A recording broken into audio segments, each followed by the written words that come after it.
This is the part 2 of the judges in the Bible. We talked about the first 7 in the previous video. Now lock in and let's continue. 8. Jephthah, the rejected warrior with a painful vow. Jephthah was a mighty warrior, but he came from a painful past. His brothers rejected him because he was the son of a prostitute. He lived in exile until Israel desperately needed help against the Ammonites. They called him back, and God used him to defeat the enemy. But Jephthah made a tragic vow that if God gave him victory, he would offer the first thing that came out of his house. Sadly, his only daughter came out dancing. His story teaches the danger of making careless promises and the deep pain of leadership mixed with personal regret. 9. Ibzan, the judge who built family connections. Ibzan ruled after Jephthah. He had 30 sons and 30 daughters whom he married into different families. This helped create peace and unity among the tribes. His leadership focused on building relationships and strengthening Israel through family ties. His life reminds us that leadership also means connecting people and building harmony. 10. Elon, the quiet leader. Elon ruled for 10 years. The Bible only gives a short note about him, but his peaceful rule shows that not every judge led during war. Some simply held Israel together through wisdom and calmness.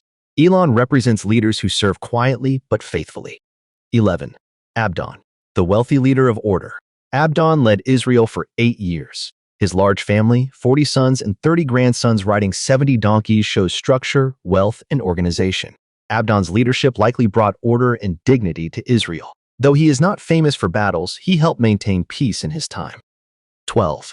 Samson, the strong man with a weak heart. Samson was unlike any other judge. He was chosen before birth and set apart as a Nazirite. God gave him supernatural strength.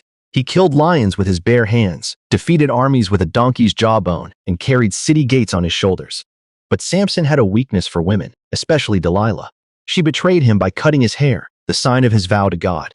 His strength left him, and he was captured and blinded by the Philistines. In his final act, Samson prayed for strength one last time and destroyed the Philistine temple, dying with his enemies. Samson's life shows that great gifts without discipline can destroy a person. Yet God can still bring victory even from our failures. 13. Eli, the priest who failed at home.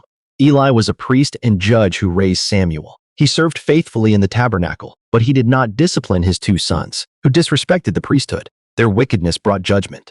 When Israel went to battle and the ark of God was captured, Eli fell backward and died. His story warns us that spiritual leadership must start at home. 14. Samuel, the last judge and the bridge to the kings. Samuel was a miracle child, given to Hannah after years of prayer. He served God from childhood and learned to hear God's voice. As a judge, prophet, and priest, Samuel led Israel back to righteousness. He defeated the Philistines through prayer and obedience, not just weapons. Samuel anointed Israel's first king, Saul, and later the great King David.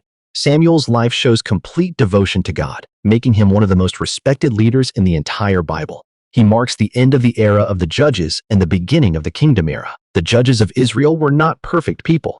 Some were strong, some were wise, some were fearful, and others struggled with mistakes. But each one had a mission, and God used them to guide and protect his people.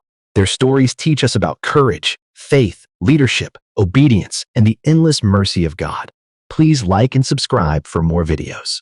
Comment, who is your favorite judge? Jesus loves you. Bye.